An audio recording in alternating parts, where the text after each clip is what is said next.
হরে কৃষ্ণ। তো প্রশ্ন ছিল যে গীতার কিছু নির্বাচিত শ্লোক বলুন। তো আমি বলবো গীতার সবকটি শ্লোকই নির্বাচিত, যে ভগবান শ্রীকৃষ্ণের মুখনিসৃত বাণী, তা সব কিছু অমৃতময়। ধরুন আপনি ক্ষীর মালাই খাচ্ছেন, তো কি খাবেন আর কি ছাড়বেন, তো সব কিছু গ্রহণযোগ্য।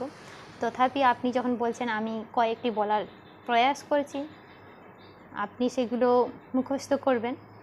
আর আমার বলাতে যদি কোনো ভুল ত্রুটি থাকে অবশ্যই ক্ষমা করবেন। হরে কৃষ্ণ। তো প্রথম অধ্যায়ের প্রথম শ্লোক, ধৃতরাষ্ট্র উবাচ ধর্মক্ষেত্রে কুরুক্ষেত্রে সমবেতাযুজুৎসব মামকা পাণ্ডবাশ্চৈব কিম কুর্বত সঞ্জয়। অনুবাদ: তো ধৃতরাষ্ট্র জিজ্ঞাসা করছেন যে হে সঞ্জয়, যুদ্ধক্ষেত্রে ধর্মক্ষেত্রে যুদ্ধ করার মানসে সমবেত হয়ে আমার পুত্র এবং পাণ্ডুর পুত্ররা তারপর কি করল। দ্বিতীয় অধ্যায় থেকে একটি শ্লোক বলছি, 13 নম্বর শ্লোক, দ্বিতীয় অধ্যায়।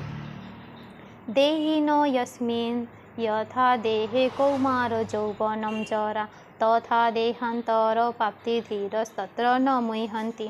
অনুবাদ: দেহির দেহ যেভাবে কৌমার, যৌবন ও জরার মাধ্যমে তার রূপ পরিবর্তন করে, মৃত্যুকালে দেহি আত্মা তেমন এক দেহ থেকে আর এক দেহে স্থানান্তরিত হয়।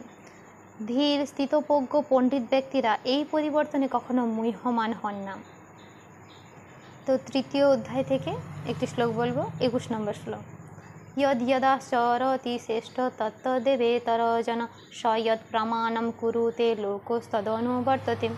অনুবাদ: শ্রেষ্ঠ ব্যক্তি যেভাবে আচরণ করেন সাধারণ মানুষ তা অনুকরণ করে, তিনি যা প্রমাণ করে স্বীকার করেন অন্য লোকে তা অনুসরণ করেন।